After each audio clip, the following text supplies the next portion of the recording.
This is the Graceful Atheist Podcast, a part of the Atheist United Studios Podcast Network. Welcome to the Graceful Atheist Podcast. My name is David, and I am trying to be the Graceful Atheist.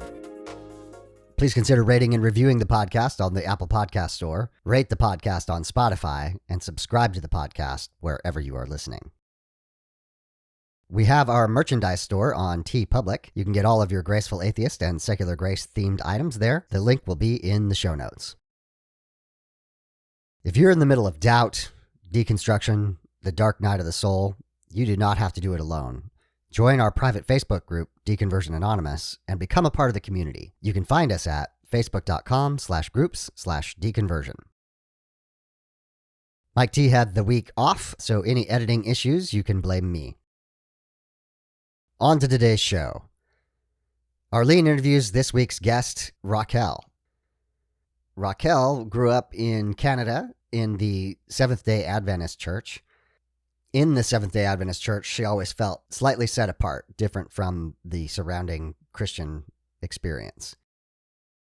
Throughout her life, Racquelle went through periods of doubt and recommitment and found herself coming back to church again and again. Ultimately, the way the church treated LGBTQ people and the violence within the Old and New Testament were issues that she could not get around. Eventually, she deconstructed her faith, and she has a really interesting perspective on deconversion and deconstruction that I think you're going to enjoy. Here is Arlene interviewing Racquelle.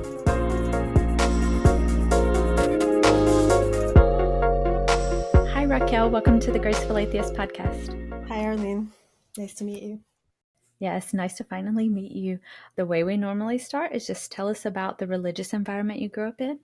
I grew up Seventh-day Adventist, and I know that seems to be a bit of a smaller contingency.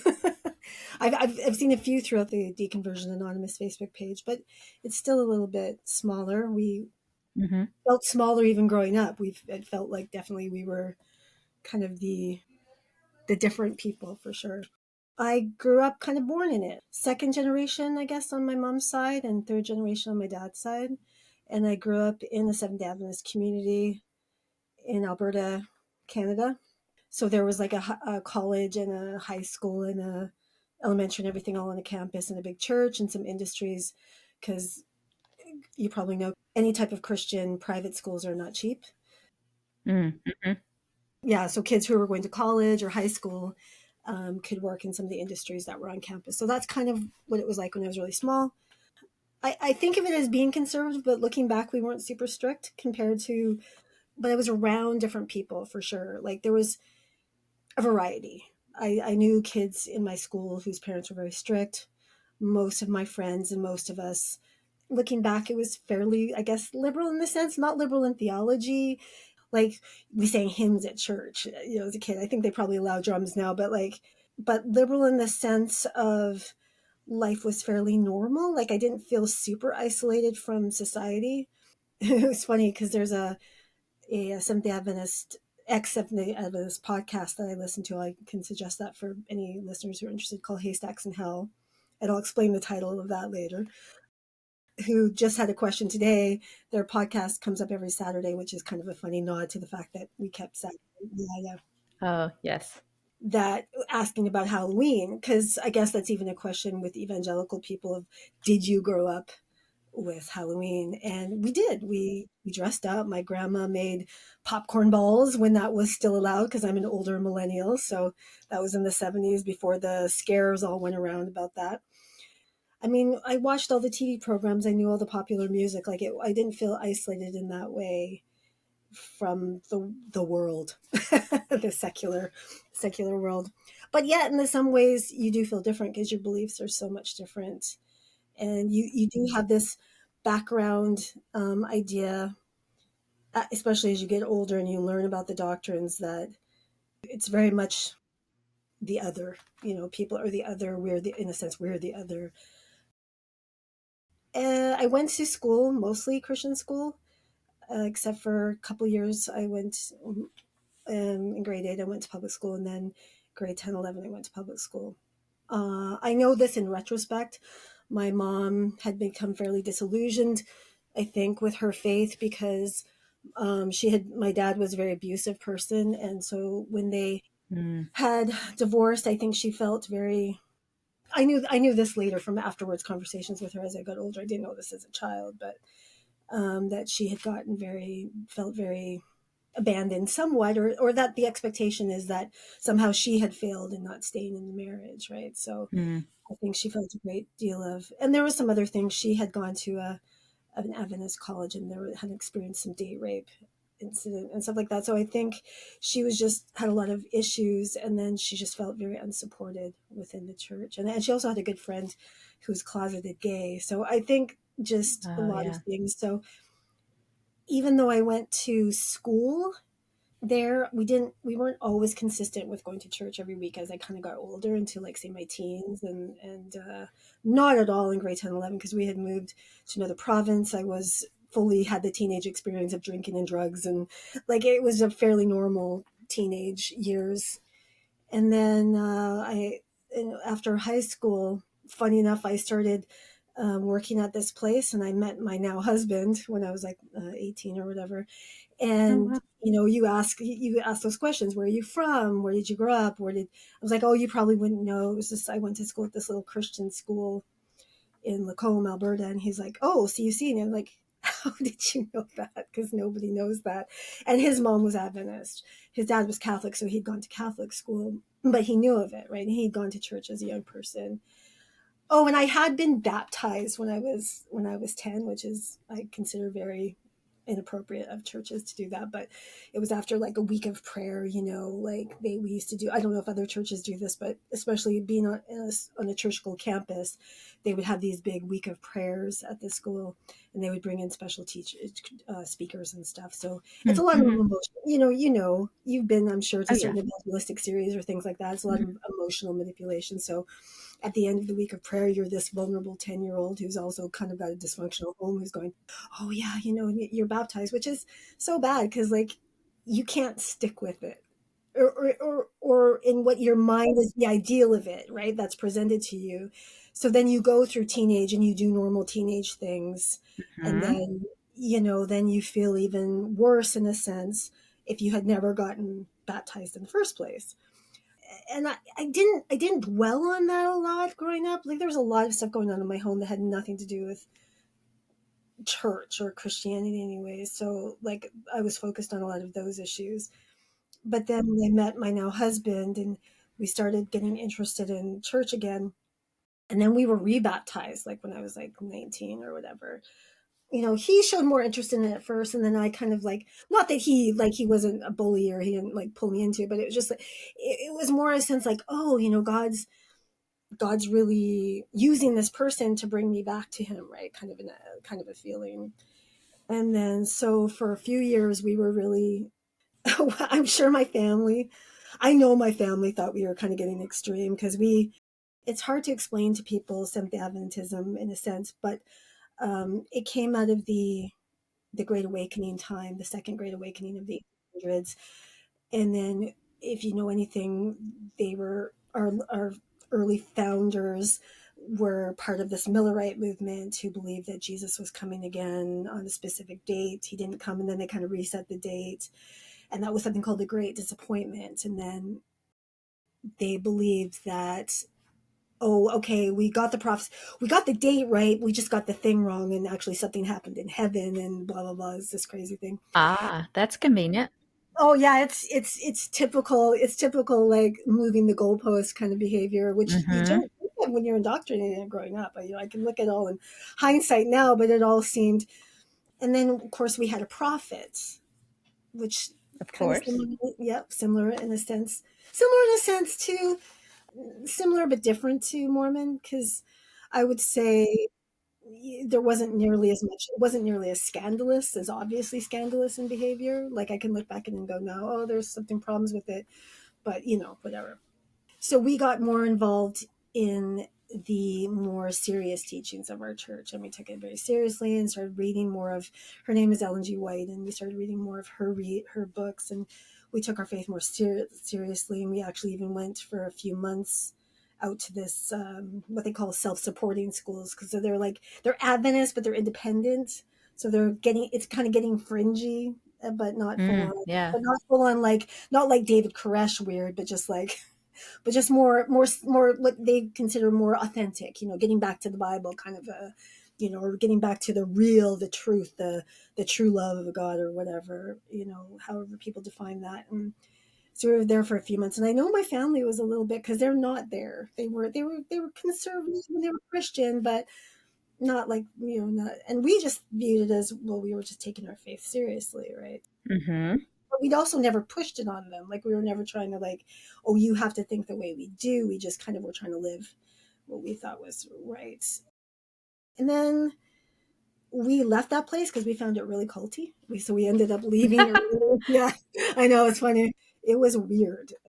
Were there like little things along the way and all of a sudden you're like, or is it just like something big happened? Well, at that place, that's where we left early. We were there for a few months. It was supposed to be this medical missionary thing. It was very poorly Oh, okay. set up.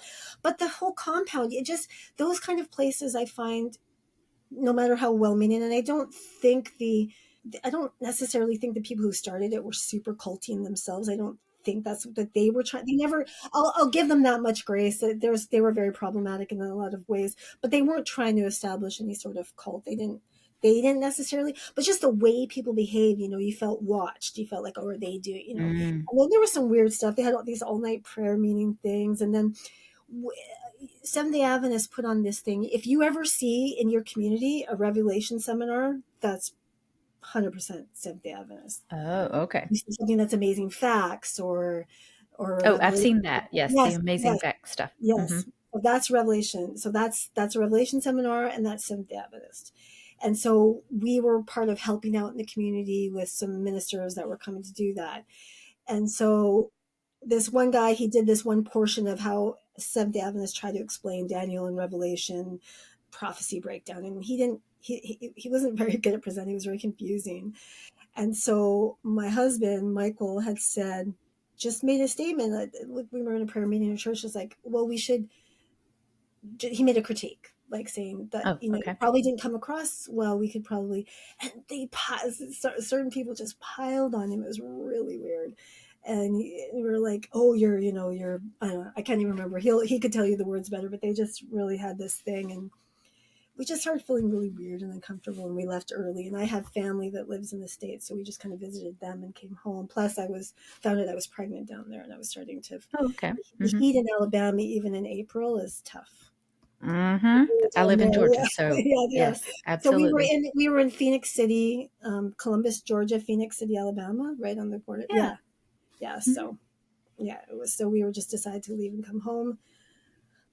I started to feel really the pressure, very deeply, of I, I I was trying so hard to emotionally connect with it, Yeah. but always really struggled with that. Like, I always really struggled Mm-hmm.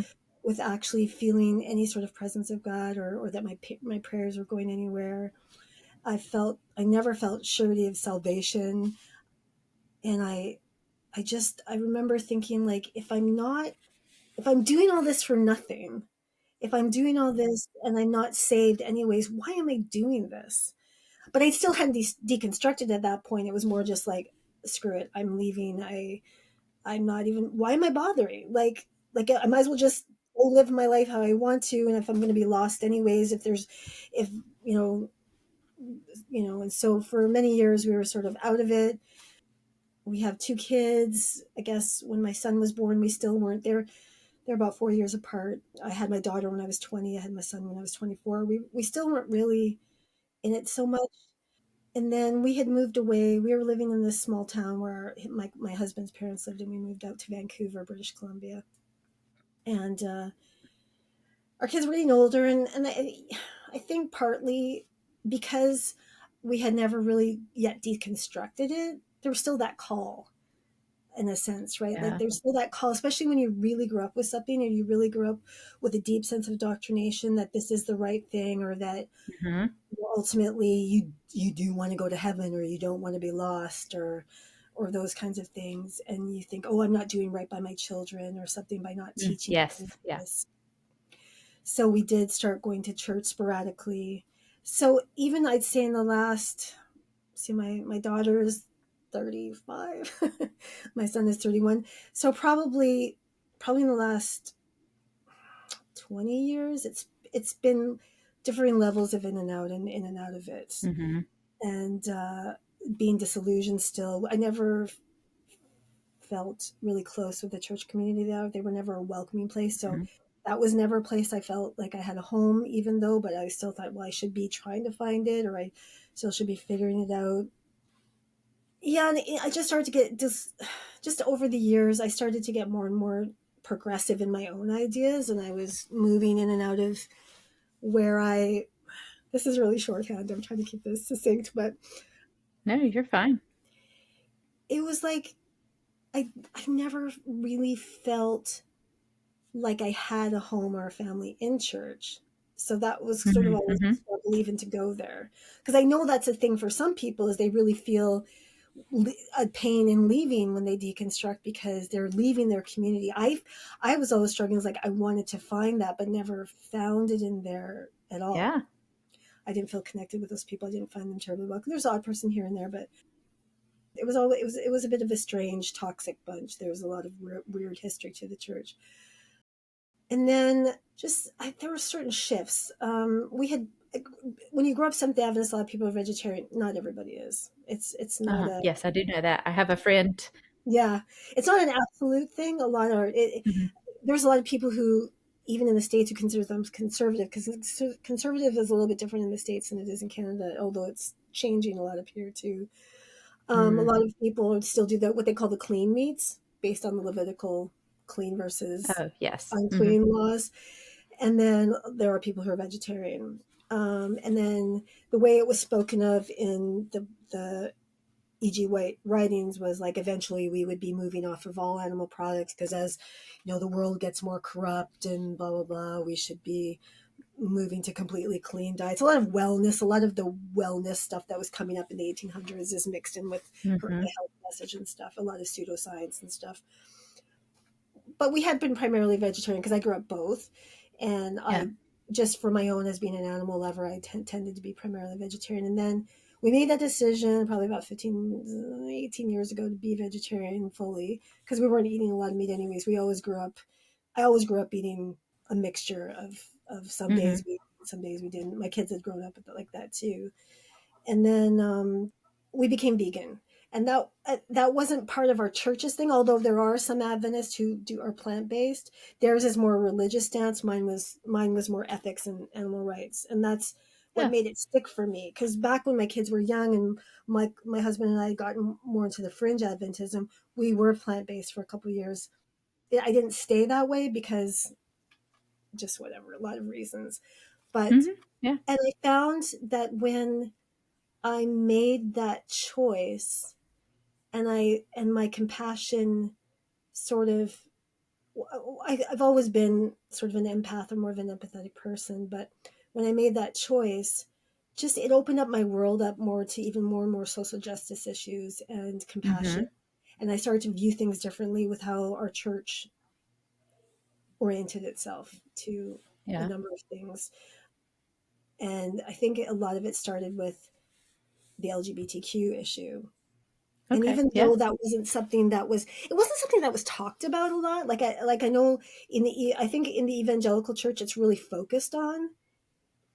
Adventist theology is pretty similar, like it's, like if you go to how they stated on our church website or whatever, like the Mm-hmm. conference, it'll reiterate that, marriages between a man and a woman, the biblical thing, but they didn't pound it from the pulpit the way I think it's done in American evangelicalism, even though I think that's changing. And I think it was probably different in the Mm-hmm. States, but growing up in Canada, it wasn't. I've heard from other people in the States, it was a little more so, but I didn't grow up hearing a lot about it. I just knew the opinion about it. Yeah.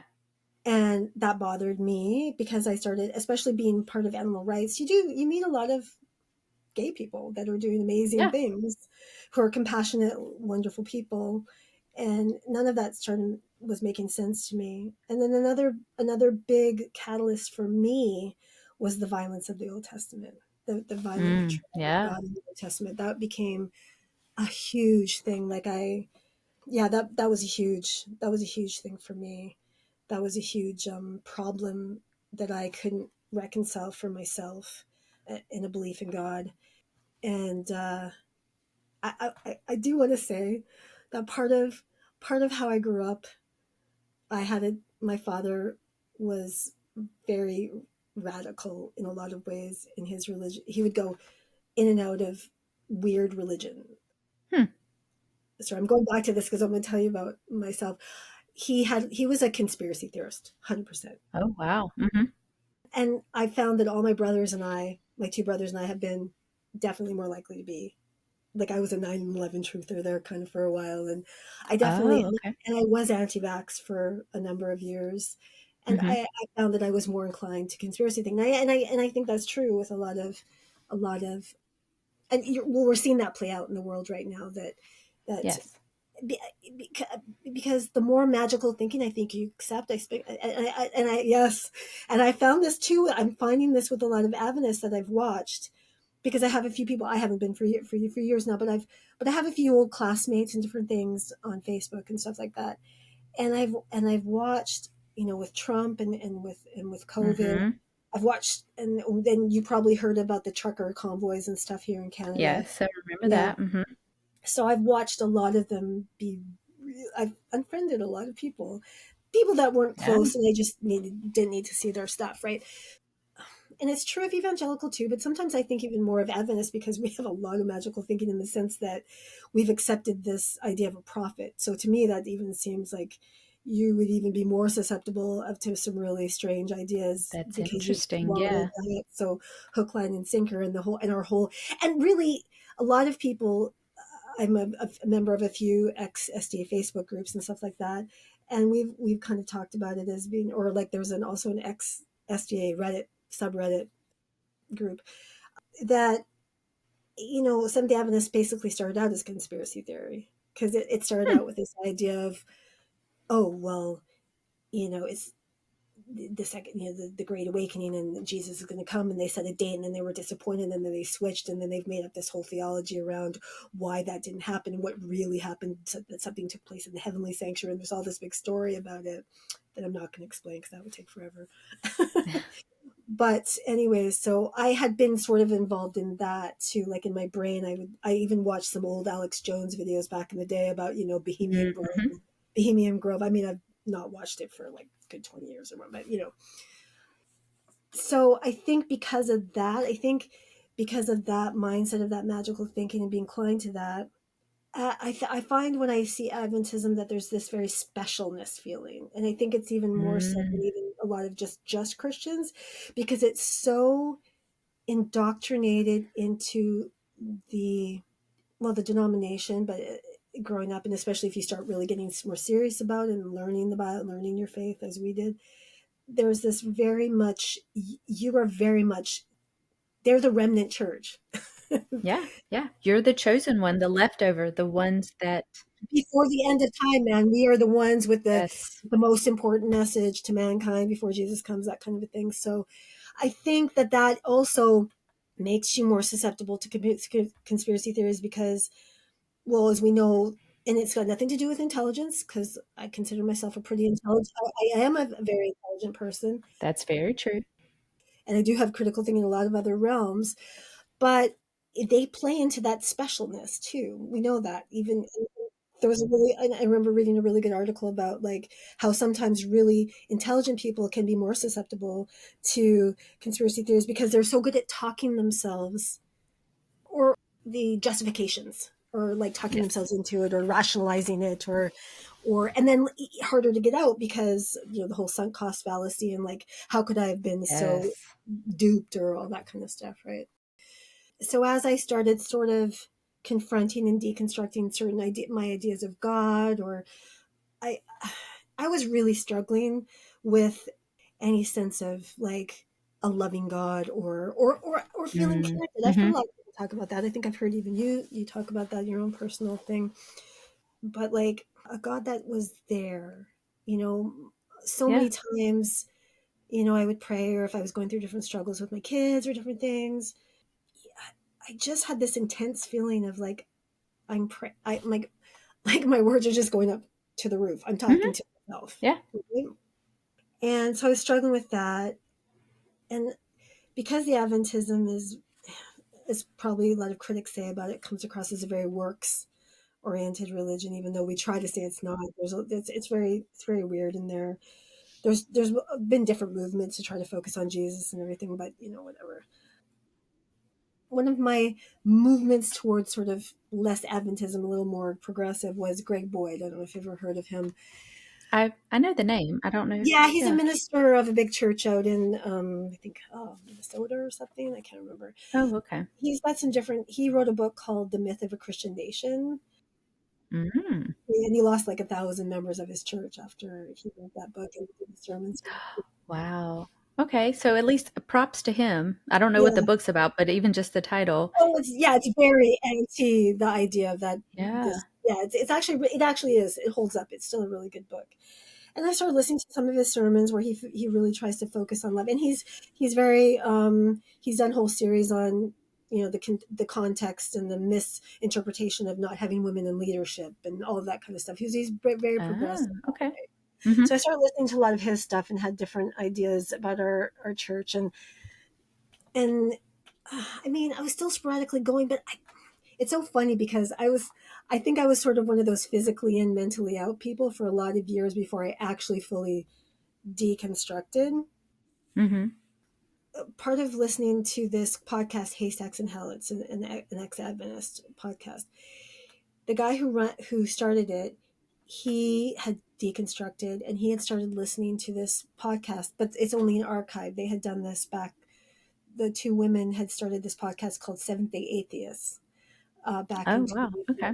2015. And theirs had run from, I think, 2014 to about 2017, 2018. So prior to, I wish I could go back. I wish I was in the thing there and listening to it real time. But so I went back to the archives and I've listened to all of the episodes because it just felt like, when somebody grows up the same as you, even if it's slightly different, Yes. it's really meaningful to be able to laugh or think, or it feels like you're almost having a conversation with an old friend because you all went and knew the weird church that you grew up in and the weird little quirks of it and things like that. But one point they made I thought was so perfect, and it was a way I'd often thought about it in a sense, but they articulated it really well, is that there's a couple different ways people leave the church. They either actually deconstruct, and either they just deconstruct and they go to other denominations, or they deconstruct completely and Mm-hmm.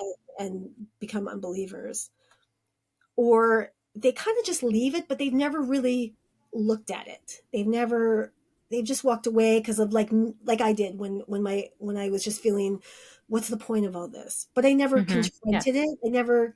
I just felt like I was lost and I couldn't connect with God. And I just felt I felt it was a problem with me, Yes.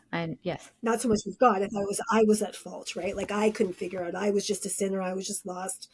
I was just a hopeless cause or whatever. And so you just kind of go do your own thing, and it was kind of there. It's in the back of your mind, but you're not really dealing with it. Mm-hmm. So, and I've noticed this in like old school classmates that were not religious at all growing up, but they're kind of more so now, is that when you don't do that, when you don't confront it and you don't deconstruct it, when you don't look at the criticisms of it and like figure that out, because the indoctrination is so strong, because especially if you grew up in it and you went to church school in it like I did, or a lot of these other kids did, when something happens in life, and I've seen this with my younger brother, he, like a life and death situation, or older brother passed away, and my younger brother had a really serious heart attack and some things happened, right? Or you have children. So for some people that either takes them away from faith, because no hell are they going to raise their kids the way they were, because I've heard those stories. Mm-hmm. Yeah. I've heard that on the podcast. Or you think, oh my God, I have to get back to church. I'm not doing that thing. I'm not raising my child in the way that he should go, kind of a thing, right? So unless they deconstruct it, something, life as they get older, confronting death, confronting change, oftentimes it'll take them back. Yeah. Especially if they don't go anywhere else to find the things that the Right. church used to fill. Yeah. I think that's kind of where I was at for a lot of years, and not feeling comfortable with it. Looking into certain things, having conversations with my husband about how much I didn't, I struggled with certain things, how I didn't feel comfortable with many things. We had some conversations about that, whether we agreed with all of it, but that we still were going to be connected with, faith in some way or whatever, right? And then it was weird. I don't even remember what it was that I came across, but we were in Mexico with his mom. He brought his mom and dad with us, and I was just Googling something. I was looking up some vegan recipe or something, and I came up to this lady's blog, who was Seventh Day. She was still Christian, but she was ex. So she had a vegan. She was still vegan, and she had a recipe blog, but she had written this article, something about why she wasn't an Adventist, where she was just talking about deconstructing, and her reasons were like, yeah, I get what you're saying, like, but she wasn't leaving Christianity, but I was like, oh, it got me thinking. And Yeah. I can't even remember exactly what she said, but I resonated with some of it. It was to do with the expectations of the community, how they kind of use you and abuse you, and they don't take to critique well, or it was a bunch of different things, right? And I was like, yeah, okay, yeah, I really resonate with that. And she had a Facebook community, which she since archived because it was getting, as religious things can do, it got a little cookie for some people. And she just said, she didn't have the energy for it anymore, and she just kind of shut it down. But this one guy had commented on there saying, oh, I have this podcast and I'm an ex-Adventist. So I started listening to his podcast. I stopped because he started getting a little bit weird after Trump, but it was interesting just to listen to, because all of a sudden he's covering certain of the taboo topics, like criticizing the prophet, or because we have this sense in our church that we really are the ones who understand. Mm-hmm. We have the keys of the mysteries of Daniel and Revelation, what they really mean, right? Oh, We know it's been given to us. okay. Yeah. Oh, yeah. No, we have the interpretation. We have figured it out. We have the light. God gave us the light through our prophet, and we know, and we can, not the time of Jesus coming, but we've got the whole thing figured out, what Revelation means. And so he was critiquing that. He was going through some of, like, what a lot of modern scholars know now to be the context of those books, and when you start to look at the history and the context of them. Now, this was all around the time of Trump, but I know a lot of people have spoken, like, watching their churches follow after Trump and disillusion them. That didn't happen to me, because I already thought that people were a little bit crazy. I already understood. That didn't surprise me that people did that. Yes. I was already understood how lunatic Christianity could be, but I still didn't think necessarily the idea of Christ was bad, or that it's that no true Scotsman fallacy of, like, they Yes. don't have it figured out. They're not really good. Yes. They're Right? not the true Christians. If they Right. were, they wouldn't think this way. Yes. Right. Or even not just so much that, it's just like they're not really living their faith. They haven't. Yes. It's a phony God, whatever. Anyways, so that didn't really propel my deconstruction, because my big deconstruction sort of already started, again, like with the LGBTB and the violence in the Bible issues and things like that. So for years, even before I started looking at these books, I didn't have any sort of personal, relationship or study thing, or I wasn't really praying. I was trying to make sense of it all in my head, still feeling guilty that I wasn't, partly, like there was still that line, still pretty much just living my life for the most part, but it was still there. And we weren't really attending church. We were still occasionally, but it was just sporadically. I was very disillusioned with the church. There was some weird political shenanigans going on there with some of the people, how they were treating this pastor that I'm still friends with. He's not in the church anymore, but he's still a Christian. Um, and I would only go occasionally because I sang, and they would ask me to sing special music sometimes, or I would help with the praise team sometimes, but I felt kind of like a hypocrite doing those things because I wasn't really super. No, I understand. Right? So once I actually started the motion, it moved fairly quickly. Ah, that's interesting. Like, I started listening to this one guy's podcast. Then I read this book by Rachel Held Evans, which I don't remember the title, but it was about the Bible, kind of. Inspire. Maybe. Is it Inspire? It was a black and white cover. No, you know what? I listened to it. It was more about her kind of. I don't know if it was that one, but it was more about her reimagining the Bible, like taking back the Bible for herself, and like looking at the Bible stories and reinterpreting them and making them meaningful. But yeah, I really like her as it was. I think at this point when I read it, I think she'd already passed away, which is really sad. But She was on the list of women I couldn't read. Like she was this oh like really? not heretic but really close, and it wasn't until she had passed away and I didn't know much about her. And then when I was deconstructing but didn't know that's what was happening, I started reading Pete Enns and some more liberal people, and she was one. And I read Inspire. I don't know if that's the same book, but I it don't was think the so. first time. No, it's okay.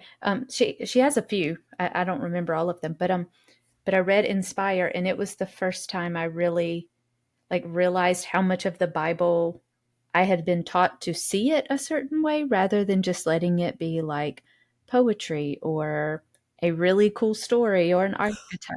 Oh no, you're right. It was inspired. It was inspired. Yay. Slaying giants, walking on water, and loving the Bible. Yes, Yes. yes, so good, Yes. right?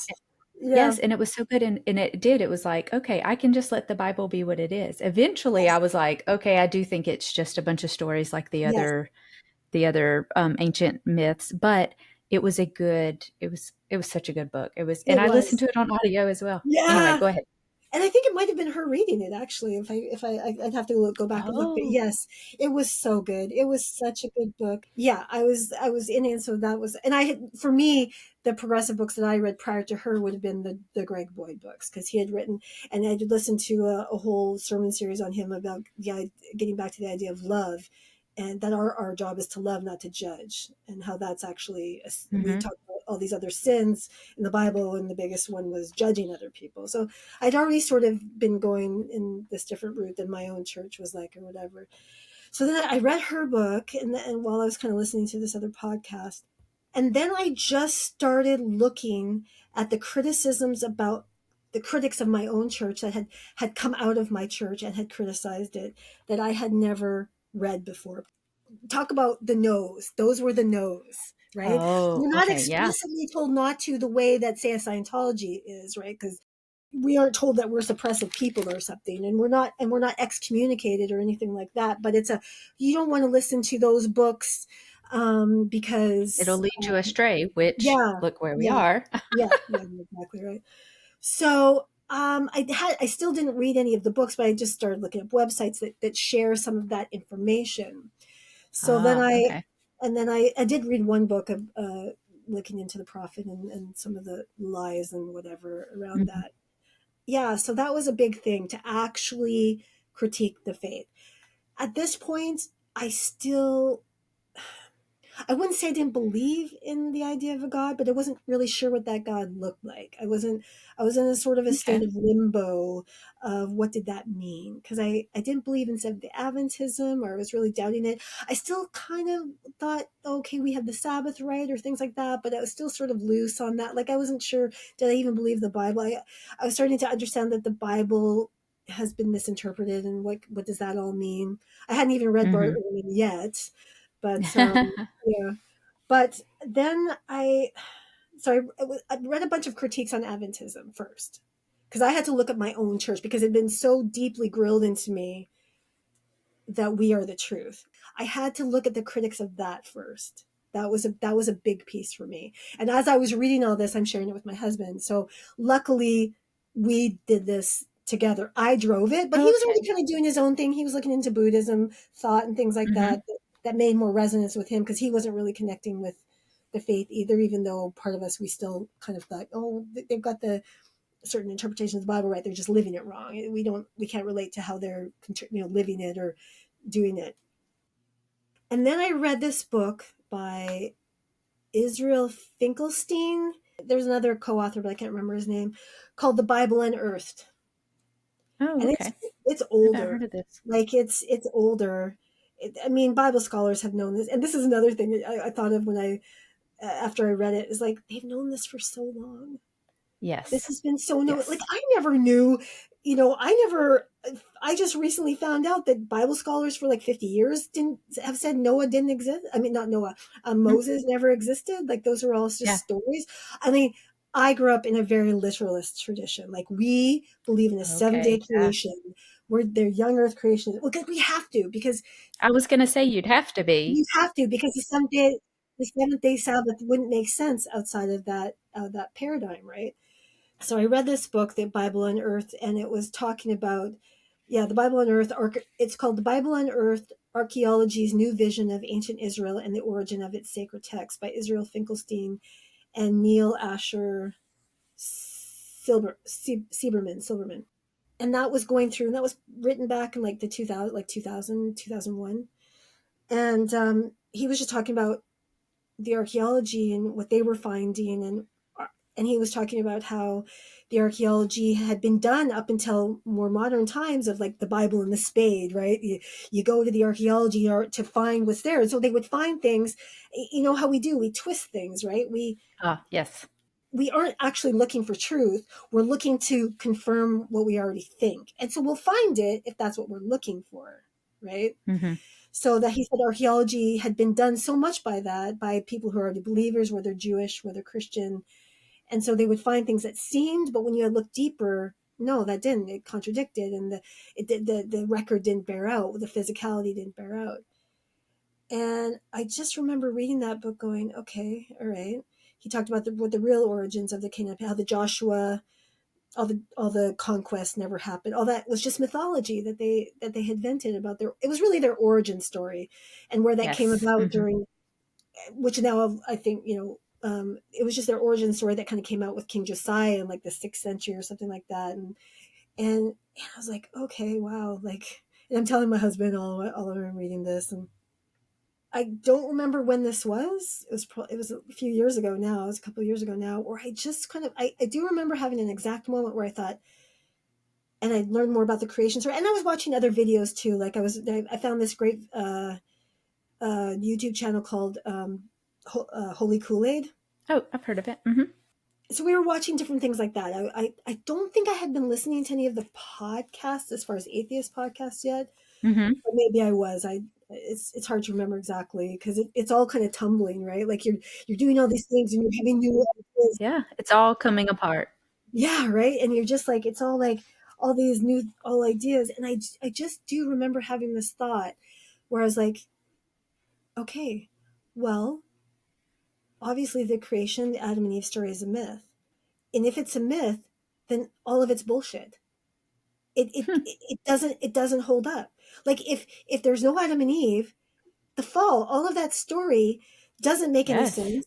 The whole story of Jesus doesn't make any sense. And I'm like, I don't believe any of this anymore. I don't believe it. It's all just their mythology Wow. story. Like, 'cause I already learned about, how the Epic of Gilgamesh and stuff. And Yes. Mm-hmm. there was lots of stuff that I was getting from different places. I'd watched videos and talks by, what's her first name? Stavrokopoulou. Oh, I don't know. Mm-hmm. She's Greek, but she teaches New Testament, no, Old Testament, and biblical stuff at in a university in England. So she's British, but of Oh, Greek okay. ancestry, and she's a Bible scholar. Like, she just likes the Bible as far as literature, right? Like, Yes. Yes. Absolutely. she still thinks it's interesting, but she just talks about how it's taken out of context, and she's one of those. And also, I had read during this time, I'd read Christopher Hitchens' book, God Is Not Great. God is not great. Yes. That Yeah, was on, I also listened, and I listened to that one as well on audio, and it was fantastic. I yeah, was angry for a long time listening to it. It was my first exposure beyond like the Catholics, with the Inquisition killed lots of people, and then the Puritans and the witch hunt, my like basic bad things Christians had done. But this yeah, was like expanded my understanding yeah, of how just religion in general has harmed so yeah, many people and made yeah. lies. And I'm just, yeah, a lot. It was Yeah, excellent. I Sorry, go know. ahead. No, no, it was great. And I'd already liked Hitchens for a long time, just as like because for years I was one of those people who was able to mock the silliness parts of my faith. Like I Oh, could laugh at yes. myself. Hmm. I didn't understand the people who got angry. I had no problem laughing at the hypocrisy or the idiosyncrasies, or I could take a joke, put it that way. Like, that's fine. Hmm. My daughters, fiance of 10 years, he's an atheist, and we could laugh and talk, and I had no problem with that or whatever. I mean, I was already sort of half, anyway, but it's funny. And I also read Richard Dawkins' book, The God Delusion. And but the funny thing is, I had started to listen to the audiobook years ago, and it was him and his wife who read it. So, and I had been curious. I had heard some, and I was like, I want to know what the arguments are. Like, I want to Yeah. know, I'm curious to know. But as I'm listening to it, I was still very much in the paradigm of like, oh, he's just doesn't, like, and then and as I'm listening to him, I found his voice so arrogant. I thought he was being really arrogant and condescending. And, you're critiquing a certain type of Christianity, but that's not all Christianity or whatever, right? And then when I re-listened to him, I'm like, no, he sounds very reasonable. He didn't sound. I still think. I still think he can be an arrogant ass, but that's a whole other thing. But Yes, that's its own podcast. But it's so funny how I had that experience of trying to read it, like maybe, I don't know, 15 years ago, and then actually reading it again, giving it a second chance, going, oh yeah, the way I felt about it was way different than how Yes. I feel about it now. So yeah, now like where are you now? Because you've read the Four Horsemen, or at least two of them. Well, So I listened to, well, yes, and I did watch their conversation that they had. There was like a 2 hour conversation that they had, so I listened to that. If you put a label on it, I you would. don't have to have a label. You can No, say you don't have a label. if I'm going to say it, but if I do label it, I would say agnostic atheist, because I Mm-hmm. mean, I'm my brother and I were having this conversation one time, because he's just so baffled at the idea that how could you know this and now you don't believe? I mean, you know the truth. Like, you grew up with this, you knew it more than I did. And I'm like, hey, yeah, I did. I knew a lot more than you did. So give me a little credit here. Good point. Yeah.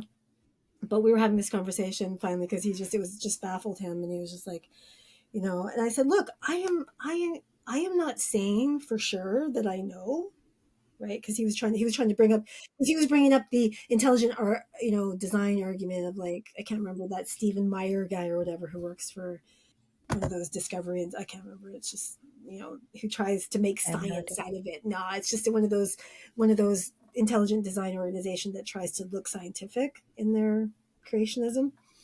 Mm-hmm.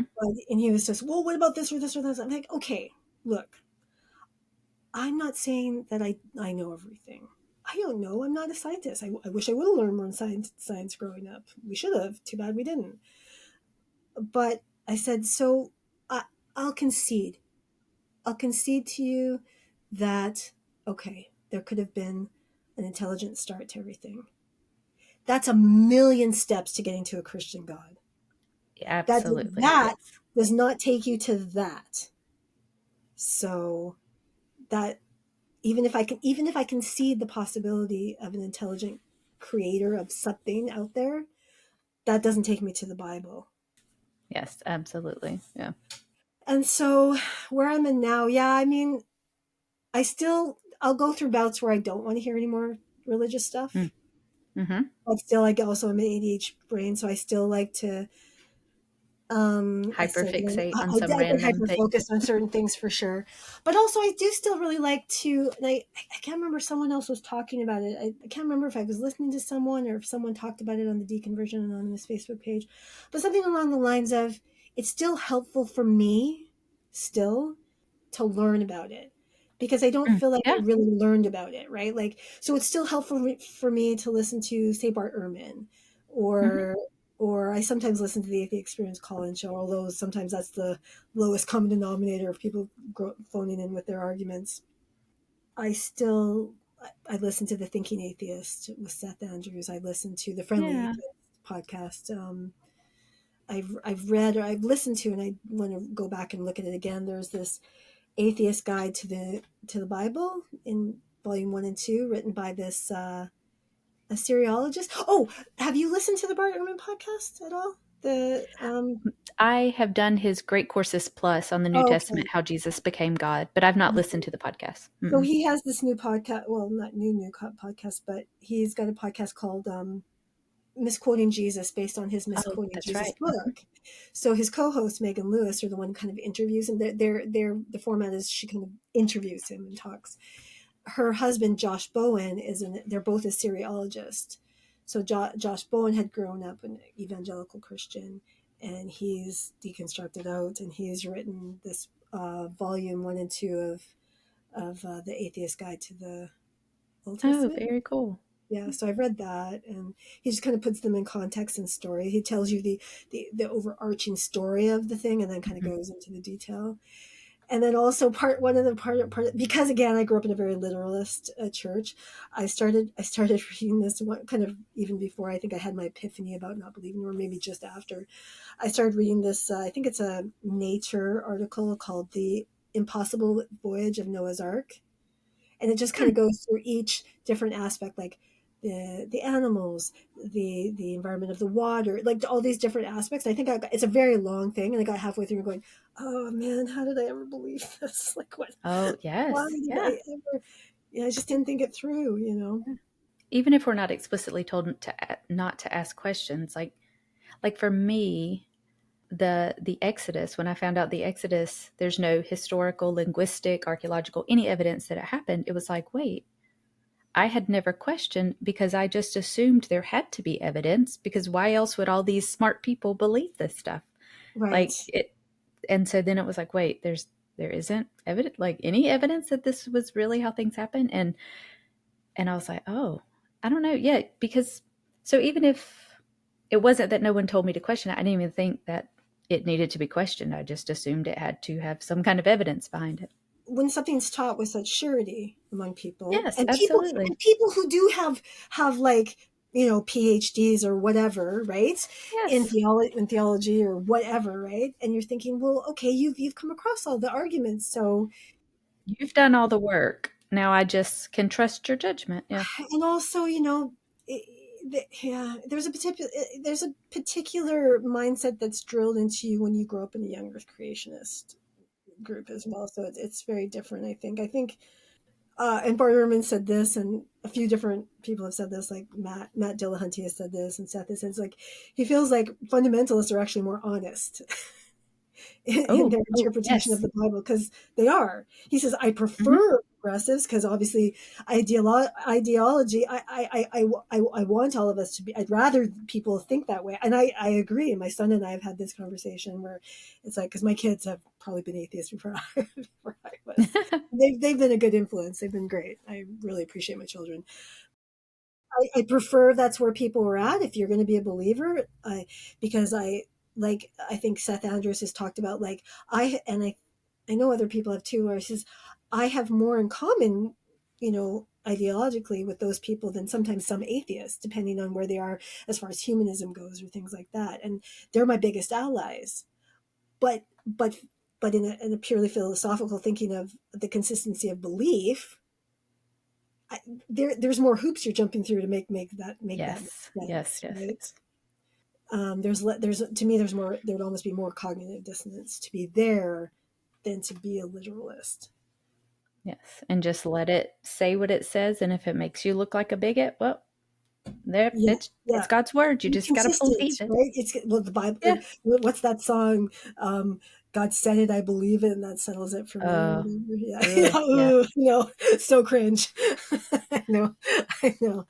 So yeah, I think too that, to be honest, when I had that little moment of epiphany, and even since then, I've had those weird moments. I don't know if that's been for you, where I'm like, oh my gosh, when I'm dead, I'm just dead. I've had those weird little moments of like, have you ever had that? I don't know, like where you're just like, oh, it's. I think that's the idea of like just being gone and gone, and you Mm-hmm. nobody, because you're just gone and nobody remembers you, or you're not thought of or Hmm. whatever. Because really, you're not going to know. But it's just a Yeah. weird, It's feeling, a because weird thought. Yeah. you've been raised thinking. And to be honest, I never felt certain that I was going to heaven either. Like I never felt that. That's part of what led me in and out in the first place. But just the idea that it could be possible, right? But other than that, I don't know. It's like, how did I describe it to my? I think I described it to my husband as like, I do feel kind of like a weight off my shoulders. Like I don't have to carry. There's definitely more peace. Hmm. I feel fortunate. I like, because I've interacted with some people on the Facebook page where I can see that it's a massive struggle, and I feel really bad for people who are having Yeah, it's really hard. a lot of fears. And I didn't grow up with a fear of hell. That's not something we grew up with in Seventh-day Adventism, because they believe Hmm. in annihilationism. But I did grow up with a lot of end time Oh, before yes. Jesus comes fears. Like there's a lot of fear mongering around that. So I did grow I did have Hmm. those fears. I was afraid of that time, but I wasn't afraid of burning forever. Because to me, even as a kid, I'm like, how could you even believe in a God that you thought burned you forever? Like that seemed completely vile to me. Yeah, I just because I didn't grow Yeah, up with it, yeah. right? Like to me that made no sense. Like you still think that's a loving God? That was so strange to me. So I see people that are struggling with that fear, that I feel really bad. And also, I think it would be really difficult if your spouse is not on the same page as you, because I'm lucky that Yes, way. very much. Hmm. I've had that person to talk to all through this, Yeah, who's been pretty much on the same page with me. In fact, and I've had my kids to talk to, about it. And I found the different communities, like with the group. And my whole my whole being wasn't wrapped up in church. Like that's that's good. and Yes. it is so much harder for people who are, that's their community, that's everything to them. That wasn't for me. That was actually, it was a struggle for me to feel connected, Hmm. and Yeah. I wanted that, but I didn't feel it. So it's been much easier to sort of deconstruct once I finally did it, because I didn't have those things Hmm. pulling me back in. I already felt pretty disconnected from it for a lot of years, so it wasn't really hard in that on that front. Yeah. The guilt or the indoctrination still was a challenge, because I'm 55, and it feels like, oh my gosh, it took me this, like it's been probably about 5 years of, definitely about 3 years of not believing at all, but like, and I think I was laughing because I look back and I see younger kids, or they're doing it, or someone in their 20s. Oh, even Adventists was like, man, as soon as I start to really look at these beliefs, I couldn't believe it. I'm like, oh, why didn't I? But the thing is, I also really never looked at it, because I had a lot of Yeah. other trauma going in my life that I needed to deal with. I didn't have the bandwidth, right? Yes. You didn't have the leisure time to read all these books. Yeah, I've heard other people say it, like there's a lot of privilege to deconstructing your religious beliefs, because it's like, and to be able to live as someone who doesn't have religious beliefs, because there are a Yeah, lot of people who they don't even have time to think about that, because they're yeah. just trying to survive and Yeah, exist and in the as a world. young So, person, I had to deal with trauma before I dealt with yeah. religion, because there was Yeah. just like family trauma and abuse and Mhm. stuff like that, that took up a lot of my bandwidth, and so Yeah. I didn't, I probably just, that's probably one of the reasons I never really fully looked at it. That would have been a whole other angst to go through, right? Yes. I'm just Yeah. beyond normal teenage angst. So yeah, no. Yeah. So yeah, I remember what I think I was listening to the Thinking Atheist, and Seth talked about that. Someone talking about like just feeling embarrassed that it took you this long or whatever, and he's like, no, Hmm. and he's like, nah, you got there. Yeah. We gotta remember the indoctrination that happens, and how deep that can be. That's And very true. yeah, I'm glad I'm where I'm at with it now. I'm glad my spouse is where I'm at with it now. So being all out of it has helped in a lot of different ways. Part of part of COVID happening and watching QAnon happen, even though those things aren't things that I had already started to deconstruct, but someone on another on a Facebook page somewhere had recommended this podcast called Conspirituality. Hmm. And they were the three hosts were people who were involved more in the new age wellness community, and they were watching Okay. those people get really involved in conspiracies, and Yes. Huge overlap. Yes. yeah, Huge overlap. yeah, they call it the new age to QAnon pipeline or whatever, right? Wow. But I saw a lot of the connections or the similarities. It's not the word I'm looking for, but we'll go with similarities between the two ways of thinking, whether it's new age spirituality or whether it's Christian spirituality. You get there pretty Mhm. definitely together, right? There's definitely, and you see that within the QAnon community.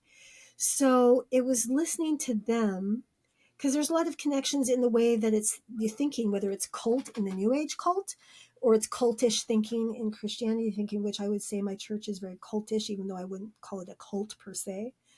It's Yeah. cult adjacent or culty or whatever you want to call it. It helped me rearrange some of the ways I thought and be Mm-hmm. more critical in my thinking and get out of some of the conspiracy minded stuff, and made me confront, oh, that's not logical. Oh, this is why I think that way. And I think I'm very fortunate because Mm-hmm. I don't think I could explain to someone else, how do you talk someone out of conspiracy theory? I don't think I could tell you, even though I've come Yeah. out of it. I don't know that I could, because I know what worked for me, but that was already my own investigation that got me there. And why? I don't know. I'm not special. I don't really know why. I'm fortunate. I never would have gone down the QAnon thing because I had already moved away from that I was never the hardcore every loopy conspiracy.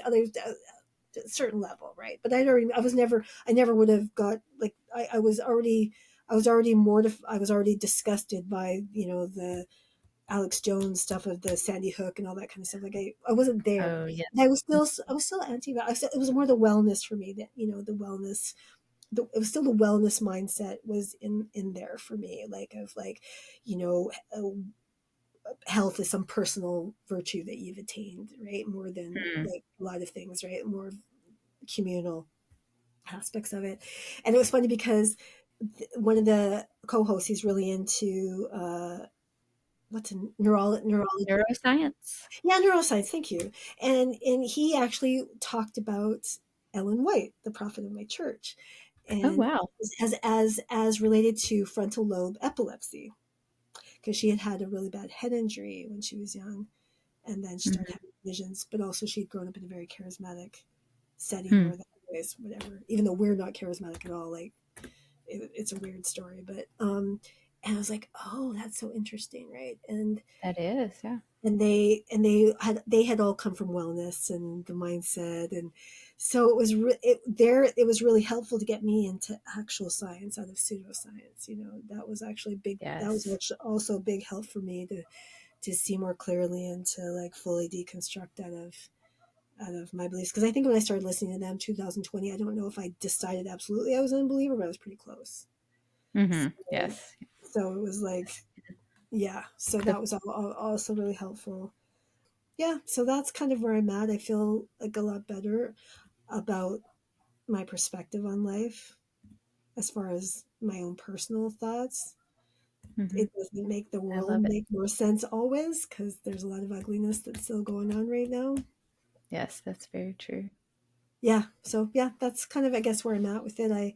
I would say I'm much more at peace than I was when I was still trying to figure out whether I believed or not, or still stuck in church or faith or whatever.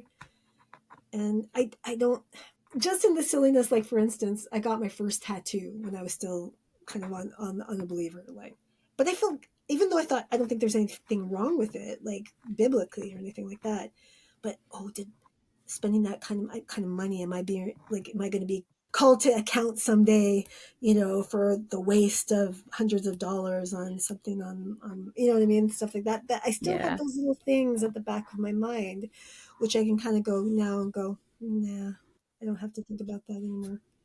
Well, Raquel, thank you so much for telling your story. And girl, you have read some books and listened to some podcasts. So we'll have so many recommendations. I love it. This is fantastic. So thank you I again for will being on the email podcast. you a couple of things too. I'll try to remember some of them because I know it probably I Okay. talked and you might not have been there. I'll send you also, if anybody's curious, because you mentioned knowing you've seen amazing facts things. Mm-hmm. You've probably heard of the Oh No, Ross and Carrie podcast, because I've seen that brought up a Yes. couple of times. Okay.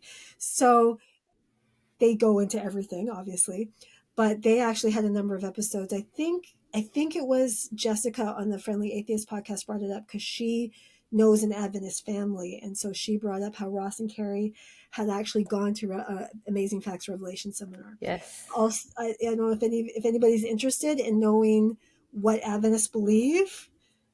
Those are good episodes to listen to. I know the Okay. numbers. Very cool. I'll send you the numbers. Because there's like a few, and then there's a break in between, and because Mm-hmm.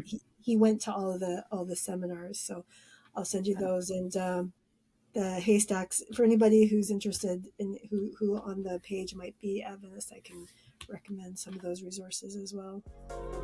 Well, thank you so much. I appreciate it.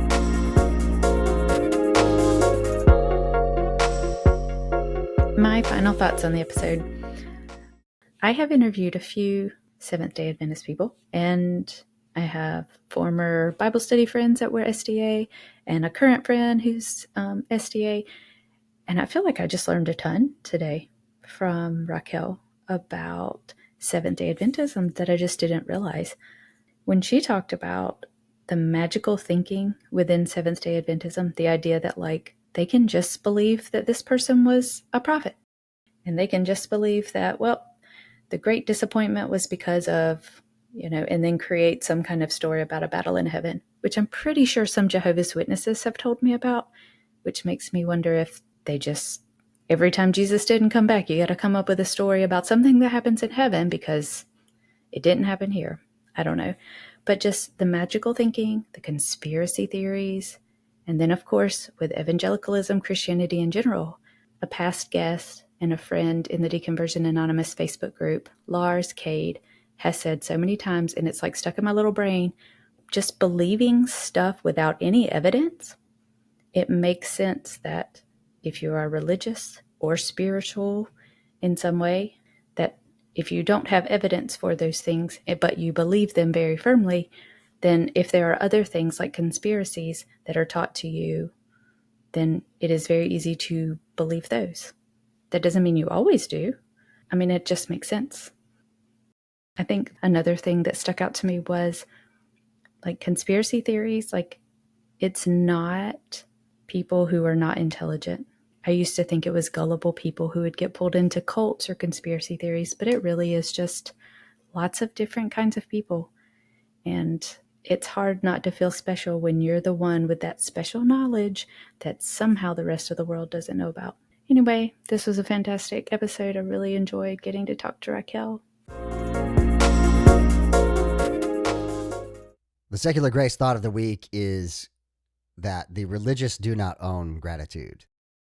I'm 1 week late, but this is your yearly reminder that you can be grateful for people and to the people in your life without including a deity in that equation. If you're listening to my voice, you made it through Thanksgiving. For those of you in the United States, congratulations.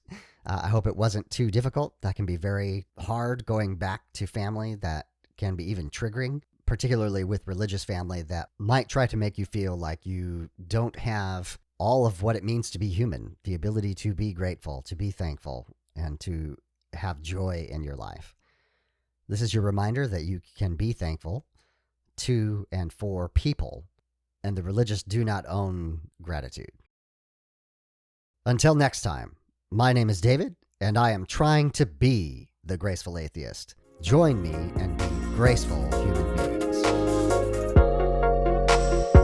The beat is called Waves by Mackay Beats. If you want to get in touch with me to be a guest on the show, email me at gracefulatheist@gmail.com. For blog posts, quotes, recommendations, and full episode transcripts, head over to gracefulatheist.com. This is the Graceful Atheist Podcast, a part of the Atheist United Studios Podcast Network.